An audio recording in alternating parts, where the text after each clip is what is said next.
Aqui é totalmente descontraído, todo mundo faz pergunta. Os especialistas aqui para fazer pergunta e dar respostas a Eurípides, Rosadil, né? O Isaac, né? Você pode perguntar qualquer coisa para eles, que na ponta da língua. Exatamente. Tá de gozação com O nosso do Apocalipse do Alexandre, Não, né? Ele sabe tudo e mais um pouco de Apocalipse, não. entendeu?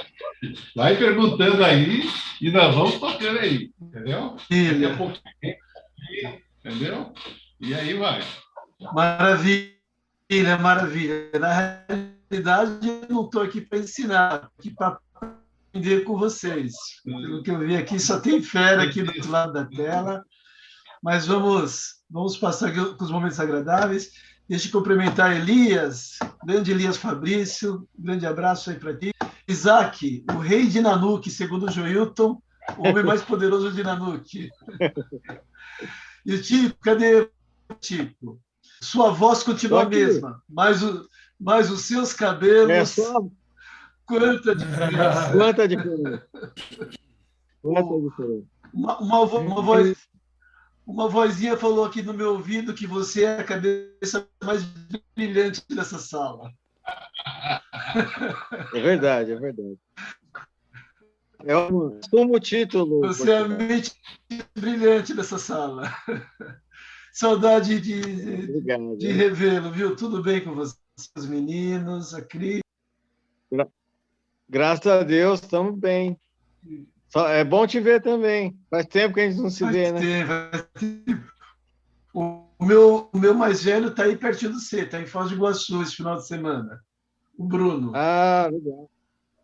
Ele deu um pulinho aí perto de você. Mas, queridos, vamos lá.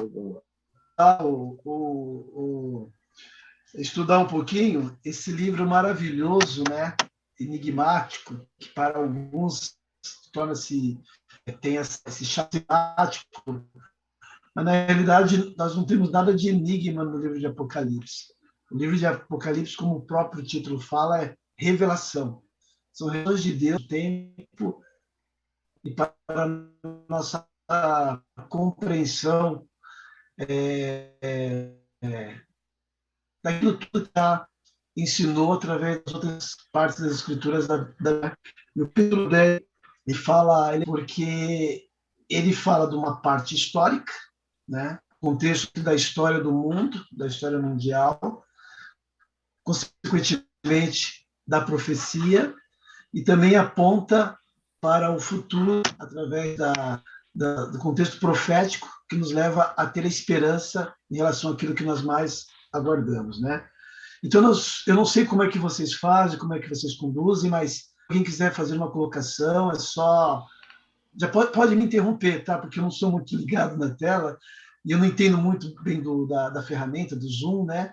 Então, se levantarem a mão, talvez nem saiba como Aqui costuma ser no grito mesmo, viu, Fernando?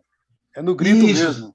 É no grito mesmo, né? Então, vocês podem falar, Fernando, colocar uma coisinha, aí eu interrompo se vocês falam. Se porventura eu falar alguma coisa que esteja equivocada, sem estresse nenhum, por favor, me corrijam, porque eu não sou o dono da verdade. Eu estou aqui para aprender com vocês. E quando vocês tiverem uma contribuição, por favor, coloquem. E nesses 40 minutos, ou meia hora, quanto tempo a gente tem de... Até terminar. Até terminar? Então, acho que nesses próximos 30 minutos, 40 minutos que nós estivermos juntos aqui, vocês podem fazer as colocações de vocês. O capítulo 10, ele começa assim, dizendo: o anjo livrinho, e vi outro anjo forte que descia do céu, vestido de uma nuvem, e por cima de sua cabeça estava o arco celeste. E o seu rosto era como o sol, e os seus pés como coluna de fogo. E a sua mão livrinho, aberto, e pôs o seu pé direito sobre o mar e o esquerdo sobre a terra. E clamou com grande voz, como quando ruge um leão, e havendo dado os trovões, emitiram as suas vozes. Vamos se deter aqui no versículo 3. A palavra bíblica, a palavra profética, nos fala de um anjo que veio até determinado local, e ali o apóstolo João teve essa visão desse anjo. Esse anjo dizia que realmente não era um anjo comum, era um anjo forte, um anjo poderoso, um anjo diferenciado, né? Ele estava vestido de uma nuvem, então ele estava envolto realmente de algum esplendor que a gente realmente consegue concluir. Ainda dentro do contexto da narrativa aqui bíblica, fala que por cima da sua cabeça estava o arco celeste e o seu rosto era como o seu rosto era brilhante, resplandecia muito o seu rosto. Tinha realmente uma luz, um fulgor muito diferenciado, a ponto de João destacar justamente isso, né? Que o seu rosto era como o sol e os seus pés eram como colunas de fogo. Quando a gente para analisar essa descrição, a gente sabe que é um anjo comum, mas é um anjo diferente. Essa descrição, ela aponta para qual criatura, para qual ser, em outras narrativas que nós encontramos até mesmo dentro do próprio livro de Apocalipse. Quando você vê essa narrativa, em quem você pensa? A quem você remete? A qual anjo? Eu lembrei aqui de Miguel, né? Daniel fala de Miguel, o grande príncipe, o Messias, Jesus, né? Exato. Exatamente. Isso a gente lembra das outras narrativas, tanto de Daniel como de Apocalipse 12, que descreve exatamente quem? O anjo Miguel. E o anjo Miguel, ele nada mais é do que o príncipe dos anjos, né? Ou seja, o líder de todos os anjos. E aí a gente pode fazer realmente uma analogia, um paradoxo, até mesmo uma conclusão de que o líder de um anjo, necessariamente, ele não precisa ser um anjo. Por exemplo, quem é o líder do Exército Brasileiro? Infelizmente, né, Nina, essa figura que está aí sentado no Palácio do Planalto. Ele é o líder do Exército Brasileiro. Quem que é o líder do Exército Americano? É o presidente dos Estados Unidos. Agora, ele é um soldado? Não. O nosso foi um soldado, né? É um soldado. Mas, às vezes, o líder maior de um exército, necessariamente, ele não é um soldado ou nunca foi um soldado. E fazendo realmente uma comparação bíblica, o líder dos anjos, ou o chefe dos anjos, necessariamente não precisa ser um anjo criado, mas nesse caso, a narrativa bíblica é o próprio Jesus, é o Filho de Deus. Quando se fala de Miguel, nós estamos falando exatamente do Filho de Deus, da figura de Jesus Cristo, né? Então, ele estava vendo ali, segundo a descrição de Apocalipse 10, 1 e 2, ele estava vendo o próprio Filho de Deus, né? Ou seja, o próprio Jesus que veio até ele com um livrinho na mão, né? Através daquela visão, e ali fala que ele clamou com grande voz, ruge um leão, e havendo clamado, os 7 trovões emitiram as suas vozes. Olha a extensão do esplendor daquela figura que João estava vendo. Era realmente o próprio Cristo, o próprio João que estava vindo, estava ali diante dele da visão, né? E o versículo 4 fala: e quando os 7 trovões acabaram de emitir as suas vozes, eu ia escrever, mas eu ouvi uma voz do céu que me dizia: sela o que os 7 trovões emitiram e não as escreves. Essa passagem bíblica lembra o quê? A narrativa de quem? Lá no verso. Daniel, né? A narrativa de Daniel. O que aconteceu? Daniel, ele estava preocupado com as visões, com os sonhos que ele havia tido e ele não entendeu muito bem, né? Estava muito claro. Até hoje tem gente que não entende direito aquilo que ele teve de revelação. Imagina ele lá com os 100 comentários universitários, e ele clamou ao Senhor e Deus mandou lá um comentário bíblico, Gabriel, que era Gabriel, né? Gabriel começou a explicar a Daniel, só que ele não se continha, ele queria saber mais, mais e mais. Ele queria entender até que ponto essa profecia o atingia, até que ponto o povo dele, até que o anjo... Daniel, dá um tempo, para um pouco.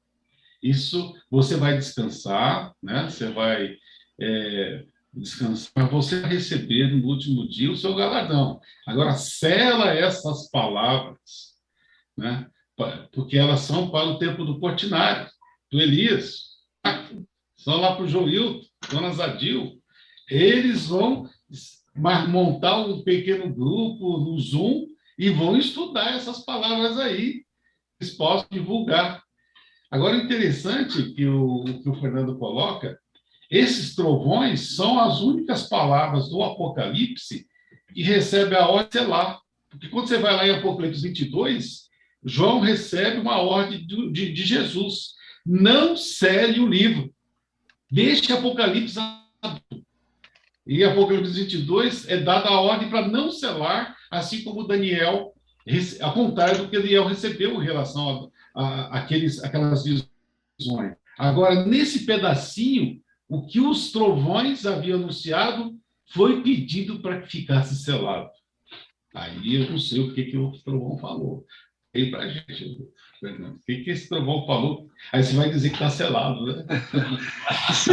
O que eu fico pensando assim, como Deus é didático, né? Deus ele é extremamente didático.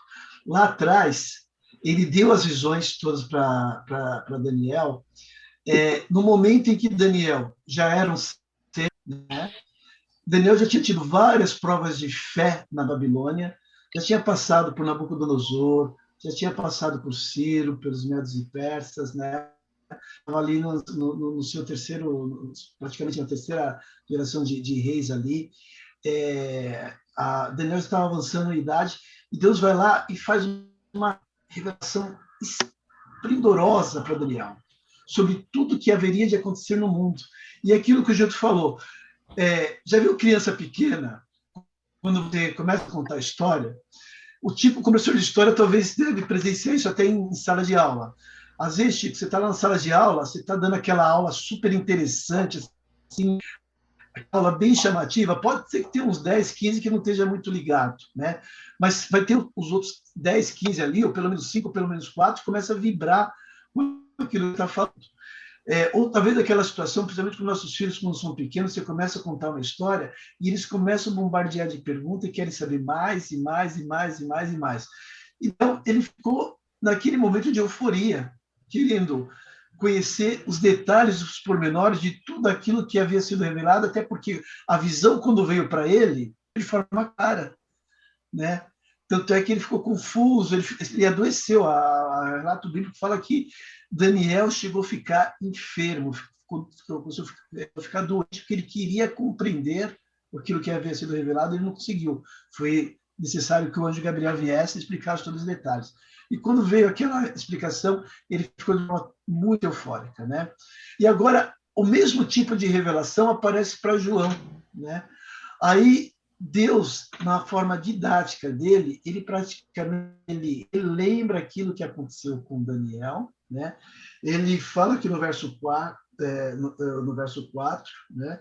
Que a voz do céu fala, selo que os 7 trovões emitiram e não escrevas, apenas sele. Não dá as interpretações, passa as visões, coloca tudo aquilo que foi relatado. Coloca a profecia das 2.300 tardes e manhãs, que vai ser outro estudo mais detalhado que futuramente, não sei se vocês já fizeram ou irão fazer, né? Mas coloca aqui a profecia das 70 semanas, escreve sobre a profecia dos 1.260 anos, tudo, mas não revela absolutamente nada. Eu vou falar apenas para ele. Coloca, mas não revela, porque futuramente eu hei de revelar para o meu povo aquilo que significa. Diga. Oi, posso falar? Pode falar. Então, na nova tradução da linguagem de hoje, em vez de cela, está assim: guarde em segredo o que os 7 trovões disseram. Exatamente. Então, seria selar de guardar, né? Porque também tem o guardar de cumprir. É um pouco difícil de entender, mas se a gente prestar atenção, a gente compreende. Exatamente, muito boa essa interpretação e essa colocação, né? Então, Deus, seguindo esse plano didático, ele traz para João aquilo que ele tinha passado, revelado lá no passado, mostra ele que lá atrás ele tinha pedido para que o profeta escrevesse, mas não revelasse, e agora ele prepara o caminho, prepara o coração de João ali para começar o quê? 7 trovões começarem a falar e começar a revelar. O verso 5 diz: e o anjo que vi estar sobre o mar e sobre a terra levantou a sua mão ao céu. Versículo 6. E jurou por aquele que vive para todo sempre, o qual criou o céu e o que nele há, a terra e o que nele há, o mar e o que nele há, e que não haveria mais demora. Interessante essa expressão, não haver mais demora. Primeiro, a descrição desse anjo fala de um ser, de um anjo criador. Ora, quem que é o criador? Quem foi o elemento que criou os céus, a terra, o mar, as coisas que nele há? Quem participou de toda a etapa, todo o processo da criação? Foi exatamente Jesus, né? Então, a narrativa do versículo 5 descreve justamente a pessoa de Jesus Cristo. E agora ele fala aqui no final do verso 6, né, que não haveria mais demora, ou seja, que o tempo estava terminando. O tempo estava terminando. Que aquilo que havia sido pedido lá atrás para que fosse guardado, selado, agora haveria de se cumprir. Se uma coisa está terminando, nós podemos fazer uma dedução lógica que alguma coisa está acabando. Quando não tem mais tempo de espera, significa que está findando o tempo. Então, agora nós temos uma revelação que aponta para o quê? Para o tempo. Então, o que o anjo queria revelar para João naquele momento eram agora revelações que seriam para o tempo que estava terminando, ou seja, para o tempo do fim. Não existe também mais, né, Fernando? A partir desse momento não existe nada que possa retardar alguma profecia vinculada a tempo, né? E a partir desse momento já não tem mais nada que precisa se cumprir, que está fixada no tempo, como você citou aí, as 2.300 tardes e manhãs, as 70 semanas. Exato. Não existe mais nenhuma profecia vinculada a tempo a partir desse momento, ou seja, a partir de agora não mais demora, não tem mais por que esperar por causa de um tempo. A única condição que falta agora é uma única que não depende do tempo, mas sim depende da pregação do Evangelho, que não é questão do tempo. Né? Eu também queria comentar, o anjo, ele jura, ele chega a jurar, não haverá mais demora, por quê? Até então, nós tínhamos toda a cadeia profética de Daniel, falando das 2.300 tardes de manhã. Mas, a partir desse momento, já se torna claro, através do que Daniel revelou, daquilo que João revelou, que o tempo estava muito próximo. Nós estávamos próximos aí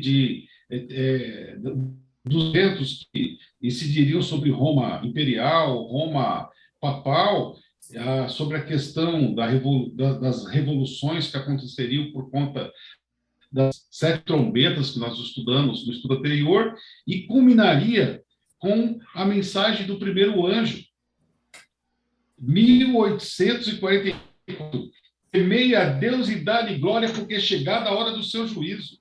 E cumpriu-se também a profecia de capítulo 12 de Daniel.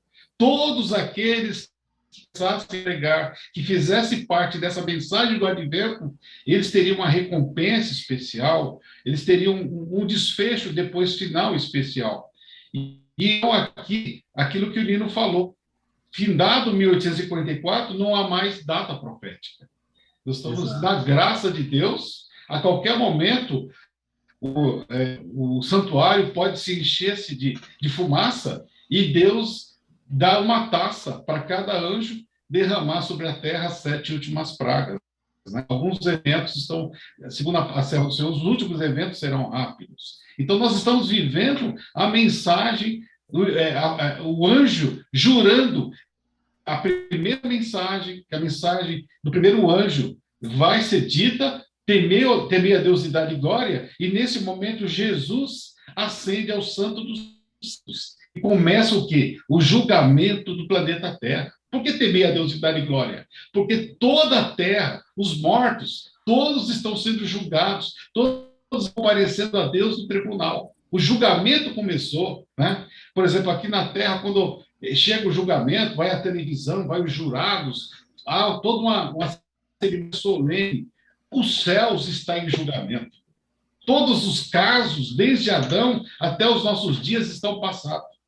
E vai chegar um momento em que ele vai dizer, né, está lá no Apocalipse, feito está. Ele vai repetir a palavra que ele disse no Gólgota. Está feito. E aí inicia-se o derramamento das 7 últimas pragas. Então, esse juramento tem muito a ver com o início da pregação da voz do primeiro anjo, né? E também o início do julgamento no céu. É o meu pensamento. Ailton, É isso aí.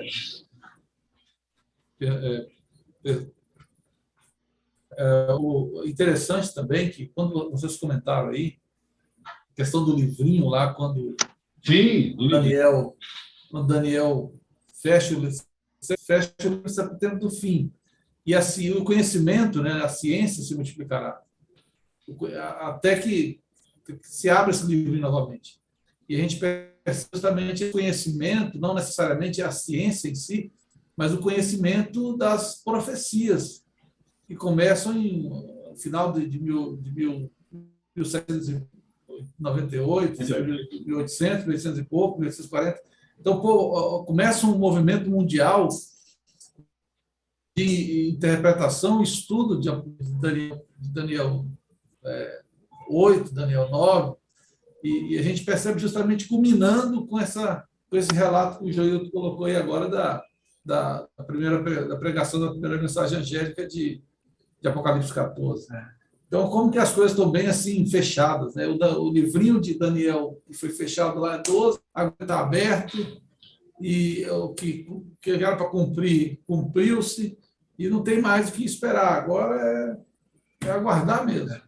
Não tem mais Interessante, né? E a gente analisando aqui agora o verso 7, que fala assim: mas nos dias da voz do 7º anjo, tocar a trombeta, se cumprirá o segredo de Deus. Ou seja, o livro estava selado, ou guardado, como disse o Elias, né?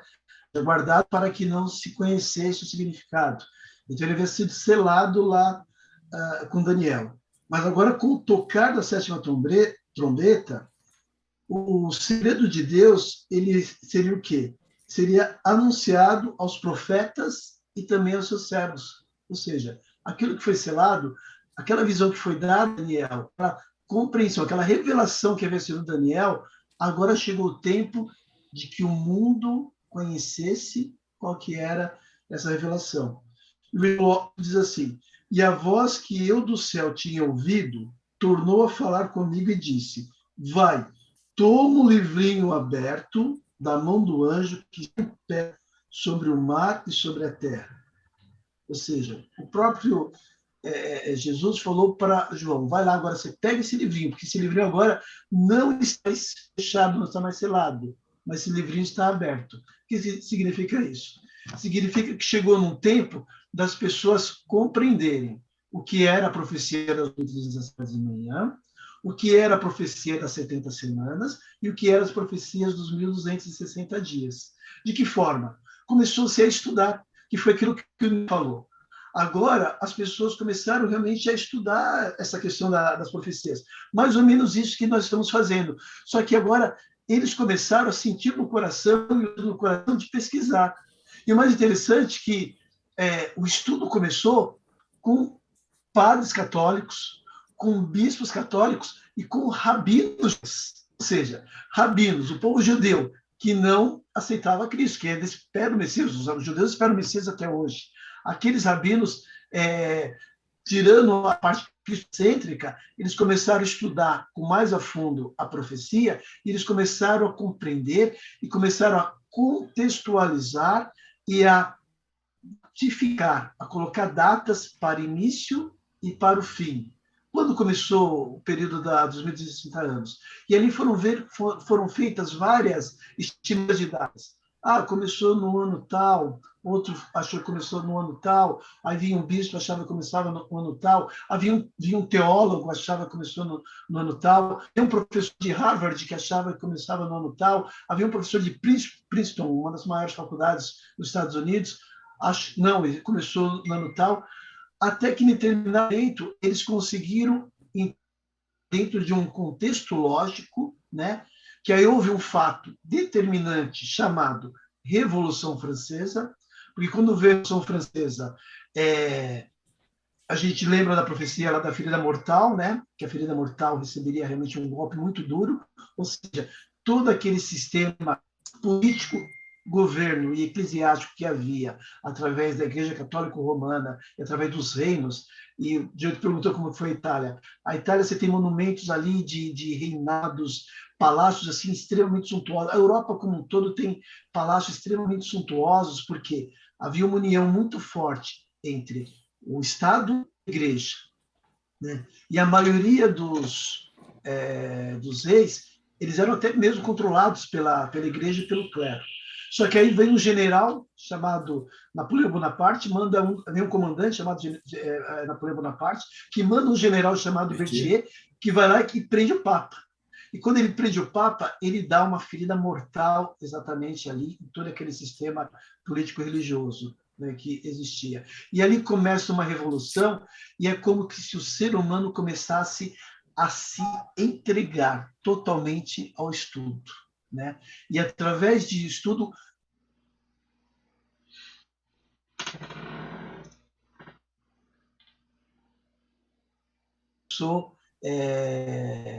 no ano 457 de Cristo, depois de Cristo, e que ele terminaria em 1798. Agora a gente tem uma data para iniciar e uma data para final, ou seja, Deus acaba revelando, acaba abrindo o livrinho, né? Esse livrinho se torna aberto para conhecimento das pessoas, e ali ela consegue contextualizar a profecia dos 1260 anos e começa a estudar mais a fundo a profecia das 2000.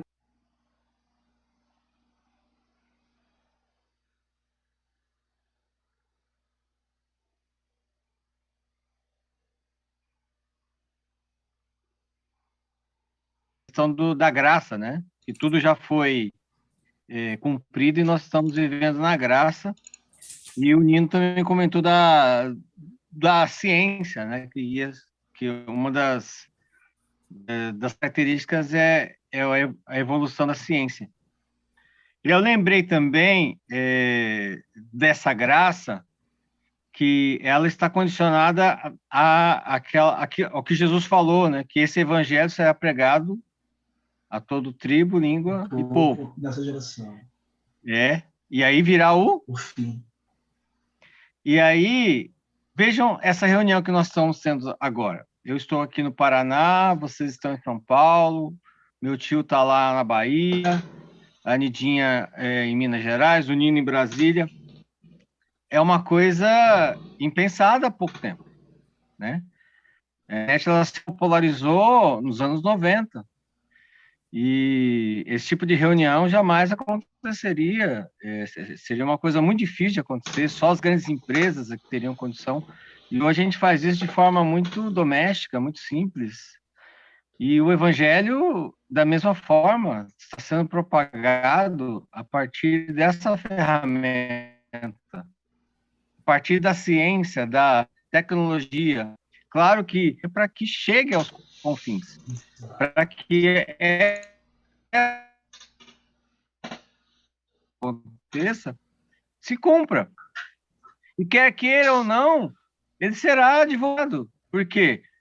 Nós tínhamos a TV, mas ela não alcançava tudo. Nós tínhamos o rádio, que tinha também... Agora a internet, praticamente, até uma... Se você for lá na FI, lá com os pigmeus, eles têm sinal de Wi-Fi. Você lembra, Fernando, quando a gente foi para Capadócia, que o cara, a tela entrou no balão.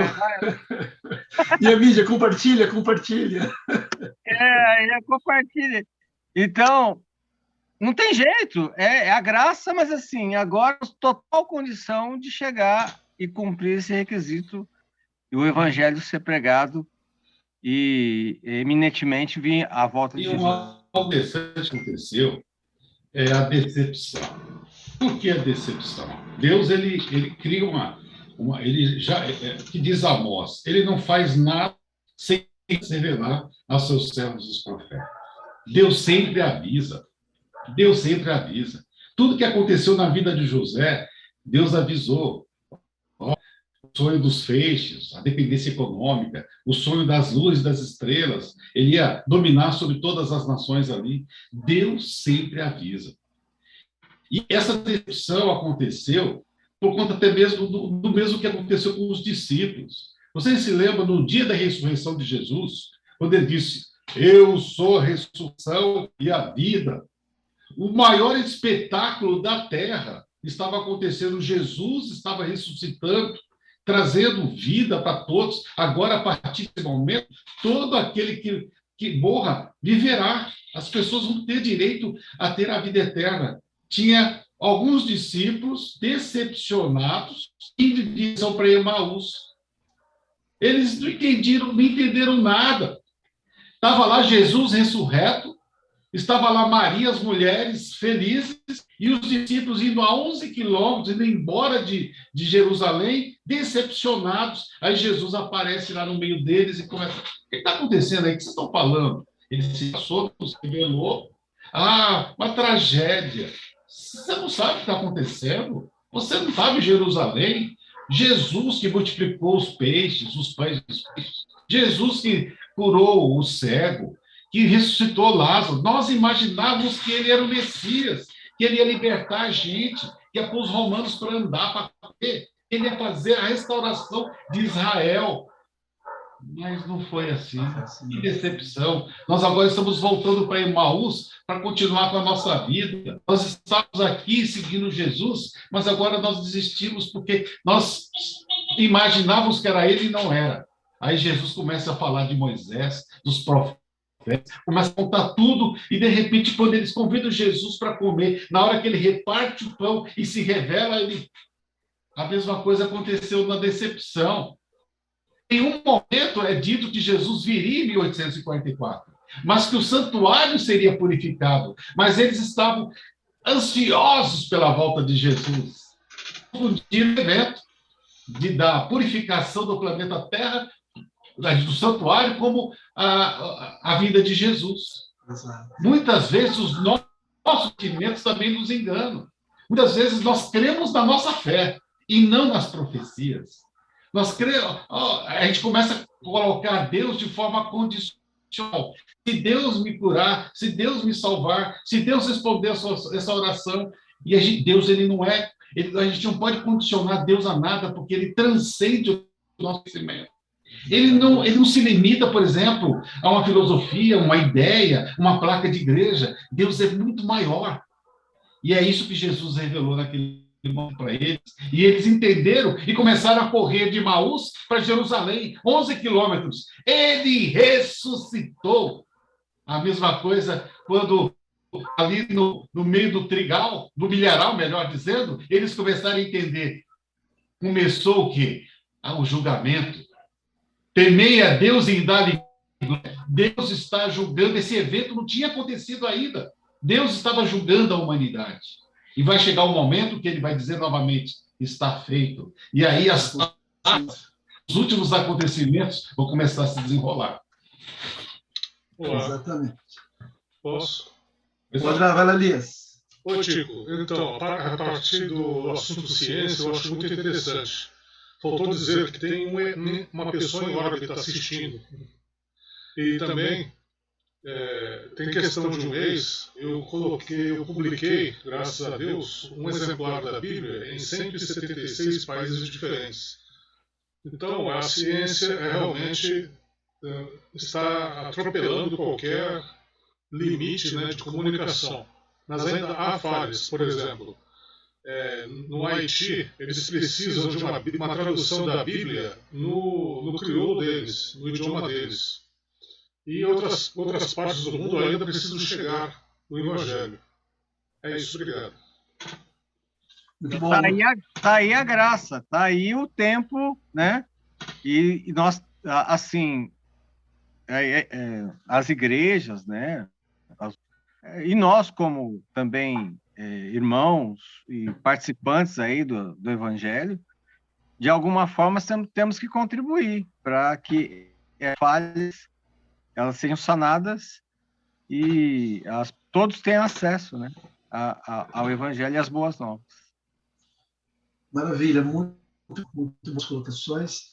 E aí, seguindo, né, João, quando recebeu essa ordem do anjo, né, do arcanjo, o que ele fez? Ele foi, segundo o verso 9, né, ele foi até o anjo dizendo: dá-me o livrinho. E ele disse: toma e come-o. Ele fará amargo ao teu ventre, mas a tua boca será doce como mel. É interessante, né? João foi até o anjo e falou assim: me dá o livrinho, deixa eu conhecer agora os segredos de Deus para o tempo e os segredos das revelações dessa profecia. Mas o anjo já deu uma advertência para ele, dizendo: olha, você vai tomar conhecimento disso tudo.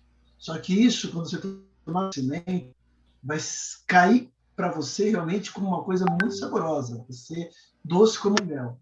Mas depois ele vai trazer uma decepção. Junto falou um pouquinho sobre decepção, e vamos tentar entender o que significa esse contexto profético, porque o versículo 10 fala assim: e tomei o livrinho da mão do anjo e comi. Na boca era doce como mel, mas havendo comido, o meu ventre ficou amargo. O que significa isso? Aquelas pessoas começaram a estudar a profecia, conseguiram datificar ali a profecia, chegaram à conclusão, através de alguns estudos, que a profecia das 2.300 tardes e manhãs começou através do decreto do reinado de Artaxerxes, no ano de 457 antes de Cristo. Conseguiram contextualizar que aquele tempo dos 1.260 terminou em 1798. Foram para a profecia das 2.300 tardes e manhã. Conseguiram ter uma conclusão, mais ou menos, que aquela profecia das 2.300 tardes e manhã terminaria em 1843 e depois, posteriormente, em 1844. Ora, se nós estamos em 1798, 1800, nos primórdios do início do século XVIII, e você chega a uma conclusão que Jesus vai voltar daqui 30 anos, gente, para alguns, para aqueles que são fiéis, sinceros, a mensagem é maravilhosa, né? Se perguntar para qualquer um de vocês aqui nessa sala, Nietzsche, Elias, Tico, Jesus volta em 2024. Acabou assalto, acabou tragédia, acabou ocupação, acabou tsunami, acabou Covid-19, né? Acabou fome, acabou tudo. Nós vamos para o céu, nós vamos para o lugar onde nós vamos para o céu, andar em ruas de ouro, nós vamos poder contemplar a nossa face no rio de águas cristalinas, nós vamos poder adorar ao Senhor do seu trono. Nós vamos poder, uma vez por mês, comer do fruto da árvore da vida, que será para alimento e para a cura das nações, para a nossa cura. Não vai haver mais diabetes, não vai haver mais pressão alta, não vai haver mais astigmatismo, não vai haver mais absolutamente nada. Nós vamos ver no céu. Daqui 2 anos, 1 mês, 5 anos, se você tivesse essa compreensão, se você tivesse essa certeza, como que essa mensagem ia atingir o seu coração? Com certeza o coração de cada um de vocês está vibrando. Agora, imagine no coração daquelas pessoas, porque a gente sabe que hoje, com o estudo e com a compreensão que nós temos, que isso não é possível, porque o tempo pertence somente a Deus.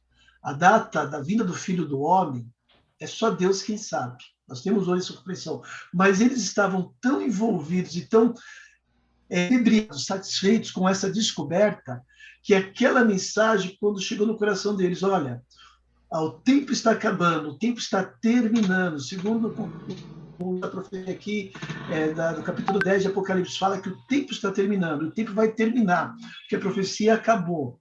Nós vamos para o céu daqui a alguns anos, todos ficaram realmente extremamente contagiados com essa mensagem. É claro que teve alguns que não creram, mas aqueles que creram, eles viveram aquilo de todo o seu coração e de toda a sua expectativa, porque eles achavam que vinha para o céu. E aí chegou o ano de 1844, e o que aconteceu? Jesus voltou, a terra purificada, conforme a profecia, eles subiram ao céu? Não. E aí trouxe o quê? Trouxe a coisa mais terrível que existe para um ser humano, que se chama decepção. né? É difícil lidar com a decepção. É difícil lidar quando a gente confia numa pessoa e aquela pessoa nos trai. É difícil você se dedicar a uma empresa durante muitos e muitos anos e, às vezes, numa pequena crise, o patrão vai lá e te manda embora. Em crise, se obrigaram a te mandar embora. Eu vou mais além.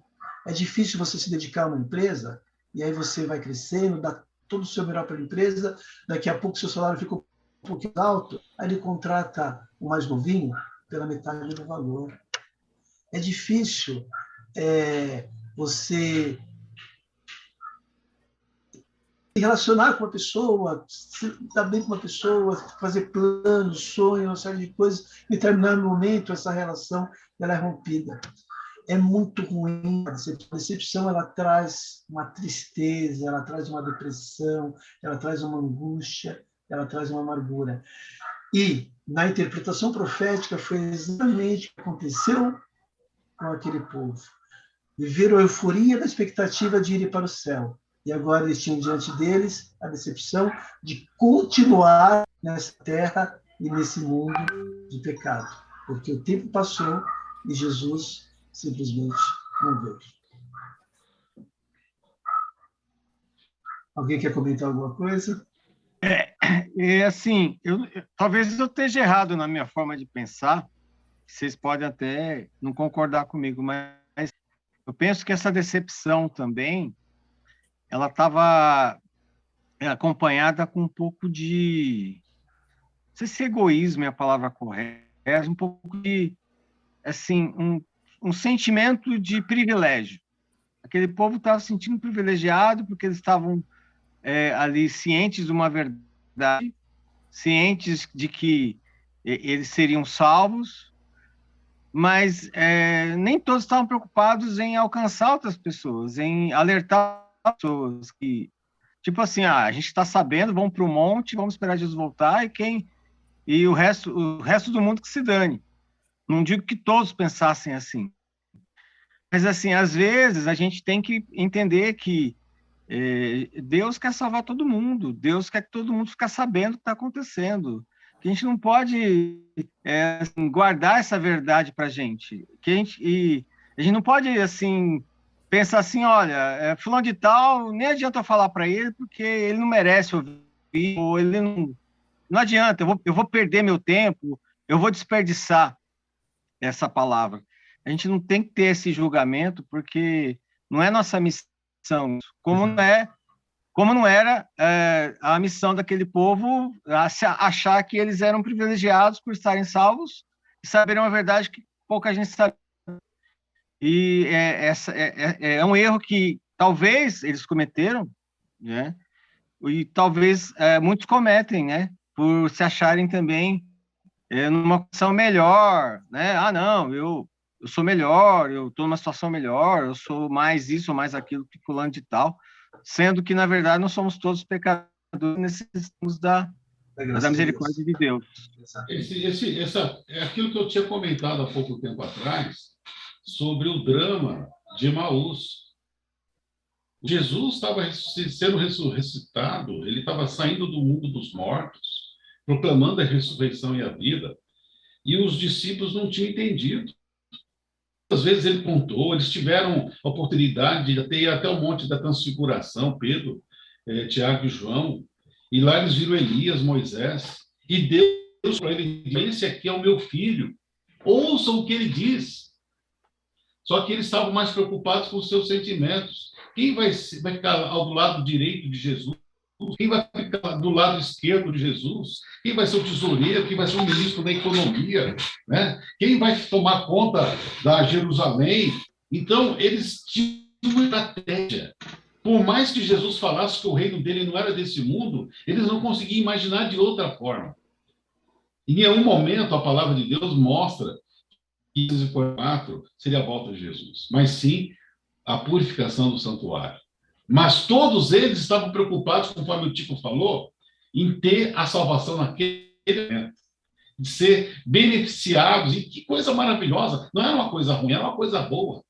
Mas só que muitas vezes essa mesma decepção acontece na minha vida, porque eu, ao invés de me focar na palavra, Puxa, eu começo a condicionar as coisas de Deus. Eu começo a pensar nos meus problemas aqui, e Deus ele transcende muito mais a esses pensamentos. Ele é muito mais, o Evangelho, ele é muito mais, ele vai muito mais além das minhas necessidades temporais. Verdade. Fernando, diga lá. Sobre essa decepção, esse desapontamento, a gente percebe que foi muito além de uma profecia que não cumpriu. Claro, foi a profecia que não cumpriu e contou porque eles esperavam uma coisa e veio outra. Mas foi um desapontamento que vai na ordem de pessoal, porque eles prometeram a vida deles, eles venderam imóveis, eles venderam casas, eles venderam coisas. Eles falaram para as pessoas só sabiam o que estava acontecendo. Veio aí assim, na linguagem popular, veio a gozação, veio escárnio, né? Olha lá, o cara estava não sei o quê e tal, não sei. A zombaria, cadê o céu? Zombaria, então quer dizer... Está aqui ainda, você não foi. Exatamente, então a decepção não foi apenas no aspecto poxa vida, não aconteceu. Mas a vida que segue, não, a vida que segue, a vida não seguiu tão fácil como eles pensavam, né? Foi bem diferente, porque eles tinham a vida, eles tinham patrimônios, eles tinham coisas que eles colocaram tudo aquilo, a vida toda deles ali naquela mensagem, e aquilo se foi. Agora, a gente lendo os livros aí, assistindo o filme lá, você vê que o capitão lá, o Bates, ele não tinha nada. O filho dele vai embora de casa, deixa ele para trás. Pai, você está louco. Quer dizer, a mudança o impacto foi muito grande. E aí vem uma coisa para a gente, né? A gente, para mim, assim, eu fico pensando, a frustração. E aí, pegando os dois pontos, tanto que o João comentou sobre a frustração dos discípulos, o paralelo entre a frustração dos discípulos e a frustração dos mileritas, né? Dos mileritas ali, quando os planos de Deus, quando nós nos frustramos com os planos de Deus, é porque nossos planos não estão alinhados com os planos de Deus. Exato. A nossa percepção do plano de Deus não está alinhada com a percepção de Deus. E isso quer dizer o quê? Que Deus tem coisas melhores ou mais avançadas que nós ainda não compreendemos. Nós precisamos entender isso, porque quando nós nos frustramos com algum plano que a gente tinha, que Deus que aquilo não aconteceu, é porque o plano de Deus é diferente do nosso. Exatamente. E existe algo muito superior que transcende aquilo que eu estou percebendo, a minha percepção, a minha falha e pequena percepção. E Deus tem algo muito maior que eu não consigo ver. Aí que entra a fé. No caso dos discípulos, eles estavam fraquejados, no caso dos mileritas também, mas de repente vem a luz. Exatamente. E a luz muda tudo, né? Muda toda a perspectiva. E essa luz ela está praticamente descrita aqui no versículo 11, do capítulo 10, e também no capítulo 11, versículo 1. Mas só voltando um pouquinho, então a gente entende que não foi uma decepção, foi uma grande decepção. Por isso que Ellen White fala a grande decepção de 1844. E é interessante que até ali nós não tínhamos igreja organizada, não havia um movimento adventista. Ali era estudiosos, eram sinceros, da Batista, da Presbiteriana, da Luterana. Eu creio que havia católicos, havia rabinos, havia pessoas que receberam aquela mensagem. Houve um movimento muito grande, um movimento de pregação de um evangelho, uma pregação de uma mensagem, uma pregação de uma mensagem que essa mensagem ela entrou no coração das pessoas, trazendo uma esperança muito grande. De repente, veio uma decepção amarga, muito amarga, que foi como você colocou, Nino. O cara tinha uma fazenda, o cara tinha o patrimônio dele, ele vendeu, porque ele falou, hoje no almoço eu até brinquei, a gente almoçou aqui, falando de uma coisa, de outra, dinheiro, isso aqui, lá. Eu falei, dinheiro, não vou levar dinheiro para o céu, então eu tenho que viajar, eu tenho que aproveitar, eu tenho que ajudar o meu próximo, ajudar o meu semelhante. O dinheiro que nós temos aqui, nós não vamos levar para o céu. Mas hoje, enquanto eu estou na Terra, eu preciso do recurso, do sustento, meu sustento da minha família, e assim por diante. Então, aquelas pessoas perderam os patrimônios, Jesus não veio, e agora? Elas recuperaram a fazenda que elas tinham, recuperaram o patrimônio que elas tinham, recuperaram a casa que elas não tinham, elas não recuperaram nada. Agora, recomeço. E olha que o... Elias, você quer falar, Elias? Apareceu você aqui na tela? Não, não? Tá. Tá. E olha o que o versículo 11 do capítulo 10 fala. E ele me disse, importa que profetizes outra vez a muitos povos, nações, línguas e reis. Ou seja, o anjo falou para João, vai ter uma decepção muito grande, mas aquilo que foi iniciado deve continuar. Então, vocês devem continuar o estudo, vocês devem continuar a compreensão da profecia e vocês devem continuar espalhando. Só que agora, a verdade de forma correta, porque Deus haveria de um entendimento e a compreensão verdadeira para eles depois de 1844. E Deus continua, né? O anjo continua já no versículo 11, nós já vamos entrar no final do estudo, né? Versículo 11, 1 e 2. E foi-me dada uma cana semelhante a uma vara. Então chegou o anjo e disse, levanta-te e mede o templo de Deus, o altar de Deus e os que nele adoram. E deixa o átrio que está fora do templo e não meças, porque foi dado às nações, que pisaram a cidade santa por 42 meses. Olha que interessante esse capítulo 11, versículo 1. Foi-me dado uma cana.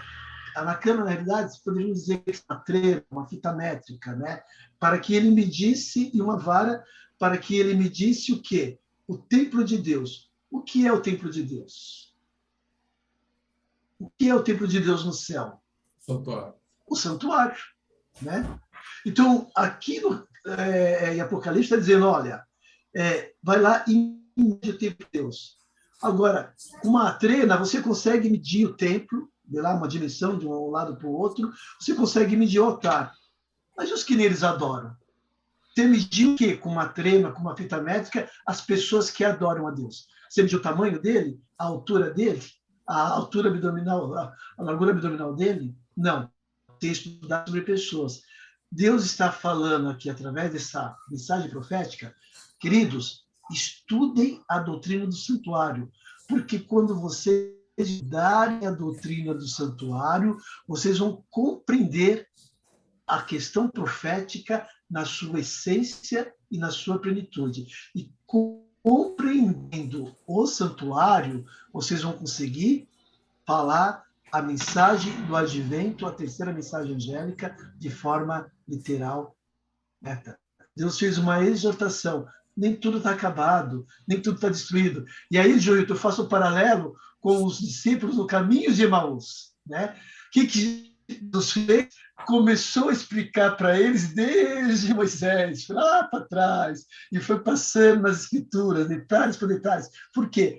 Essa questão estudo cronológico, da compreensão, sabe, detalhadamente, faz com que você possa ter a conclusão correta e a compreensão adequada de vontade de Deus e de todo realmente o contexto profético. Quando aqueles homens foram estudar o santuário, eles perceberam o quê? O erro.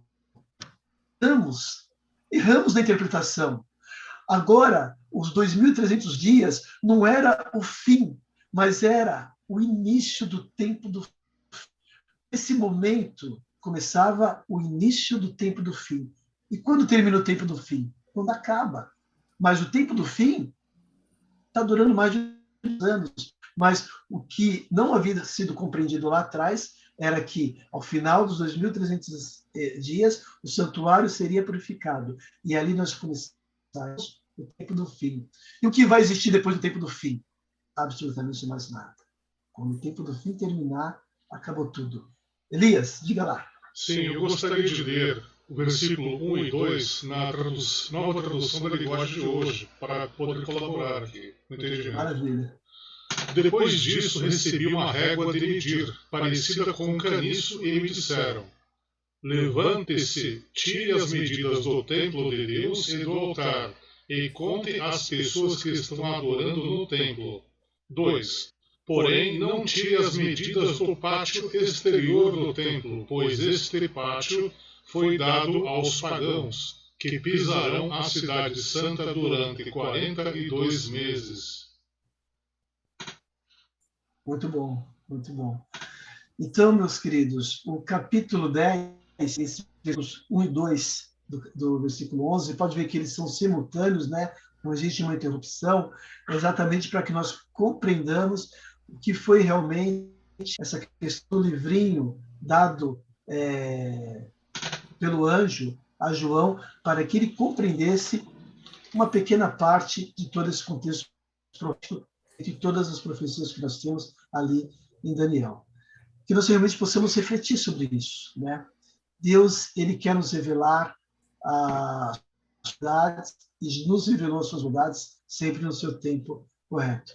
Precisamos estudar, precisamos dedicar tempo ao estudo da Bíblia, à oração, né? Ao clamor para que o Espírito Santo nos ilumine a verdadeira compreensão, para que realmente nós possamos, com isso, sentir a alegria da salvação que é estendida a cada um de nós, que a graça de Cristo possa realmente preencher o nosso coração, inundar o nosso coração, e a partir disso, temos toda aquela motivação, aquele altruísmo de partilhar as verdades com o nosso próximo, para que eles realmente possam ser beneficiados, né, com a salvação, porque a salvação é estendida a todos, a todas as pessoas. E nós somos meros instrumentos que, se nos colocarmos na mão de Deus, nós queremos ser instrumentos de pregação da verdade e de pregação do Evangelho de Cristo. Amém. Eu não sei se eu consegui expressar bem ou falar bem o que eu compreendi. Essa foi a compreensão. E agradeço, Joilton, pela oportunidade. Eu fui o maior beneficiado nesse estudo. Eu consegui realmente ter uma visão maravilhosa desse capítulo 10 do livro de Apocalipse. Nós aqui agradecemos aí, você está conosco, e, por favor, volte mais vezes. Vários temas discutir, estudar junto, né? Na multidão de conselhos há sabedoria.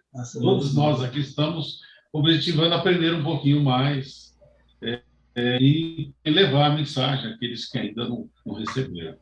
Maravilha, me manda o link todo sábado. O sábado que eu tiver compromisso eu não entro, mas o sábado que eu puder estar, mesmo que de repente eu tenha um compromisso, eu consiga postergar mais para frente, estarei com vocês. Foi um prazer muito grande ver todos vocês, estar com vocês aqui. Obrigado, Fernando. Fernandão! Que legal, Fernando! Valeu! Oi, Elaine! Muito bom, muito bom! Que bom te ver, Leninha! Muito bom! Seja nosso, viu? Vai estar sim. Gente. Tua família é minha família. Que bom. Olha aí, tem a Lira ali, tá fugindo, não sei de quem. A Lira tá no escuro. A Lira tá no escuro. Ela tá disfarçada ali. Tá no carro. Ela sequestra um relâmpago, gente. Ela tá no carro. O que está acontecendo ali com a Lira, hein? Cadê o Juraci? Cadê o Juraci? Que eu não vi o Juraci ainda. Oi, galera! Feliz semana! Feliz semana! Hoje é aniversário, tem aniversariante no grupo aí, mas não veio. Veio cantar parabéns. Hoje é aniversário do Ailton Santana.